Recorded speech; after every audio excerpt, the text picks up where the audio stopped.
नमस्कार. मी पत्रकार निवास नामदेव सोनावळे. मी येत्या स्वातंत्र्यदिनी जिल्हा अधिकारी कार्यालय अलिबाग येथे आमरण उपोषण बसत आहे.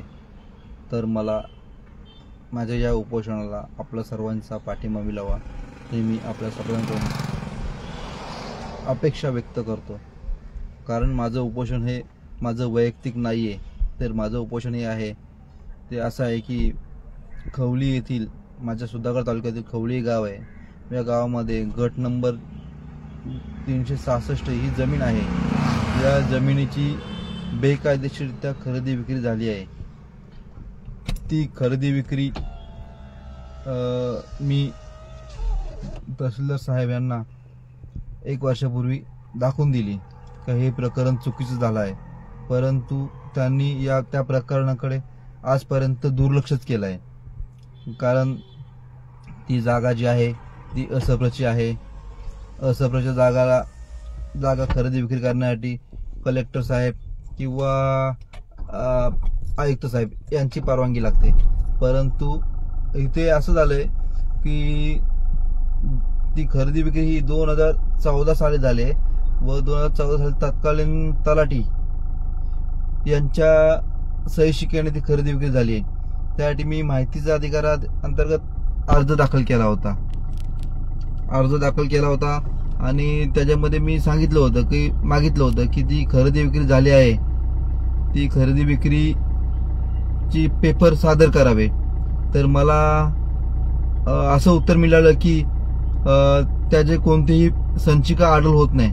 जर 2014 साली खरेदी विक्री झालेली आहे, तुम्ही परवानगी दिलेली आहे आणि जर त्याचे ते पेपर तुमच्याकडे सादर होत नाहीत तर नक्कीच कुठेतरी शंकेचं वाव आहे.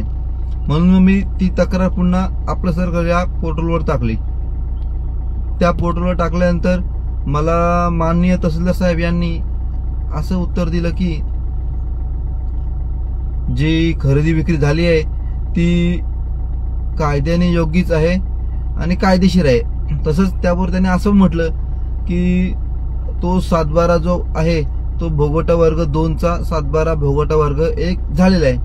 त्यावेळेस मी पुन्हा त्यांना विचारणा केला असता, साहेब जर आपलं मत आहे कायद्याने योग्य आहे तर ठीक आहे, पण तुम्ही म्हणताय का ती भोगवटा वर्ग 2चा 1 झालाय, मग तुम्ही 7/12 बघितला नाही का? कारण तो 7/12 आजही भोगवटा वर्ग 2च आहे. जर भोगवटा वर्ग 2ची खरेदी विक्री कोणत्या अधिकाराने करता येते?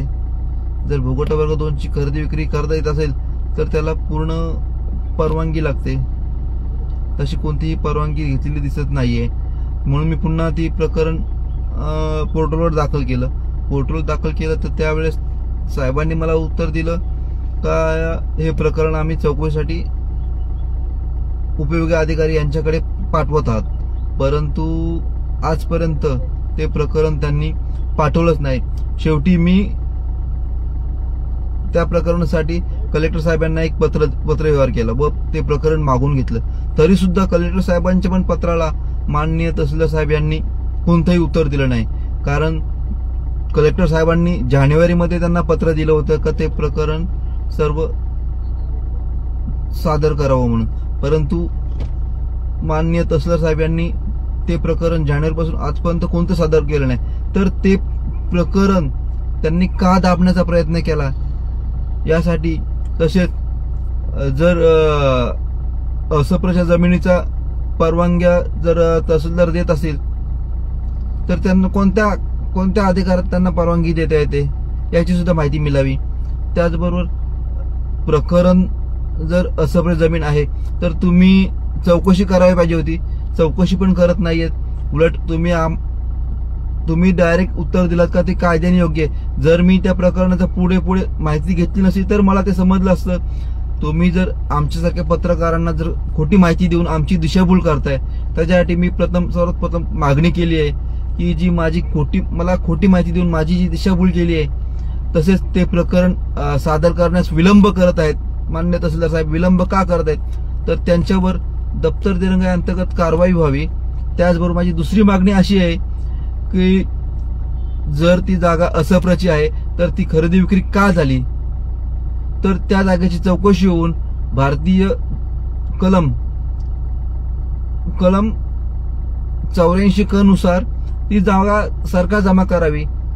त्याचबरोबर त्या जागेची नोंद सातबारावर तत्कालीन तलाठीने टाकली तर त्या तलाठी, मंडलाधिकारी यांची सुद्धा चौकशी व्हावी. त्याचबरोबर यामध्ये जे कोणी दोषी असेल त्यांची चौकशी होऊन त्यांच्यावर कारवाई व्हावी. या माझ्या मागण्यांसाठी मी 15 ऑगस्ट रोजी जिल्हाधिकार्यालय अलिबाग येथे आमरण उपोषणाला बसत आहे. तरी मला सर्वांनी सपोर्ट करावं ही आपणाला विनंती करतो.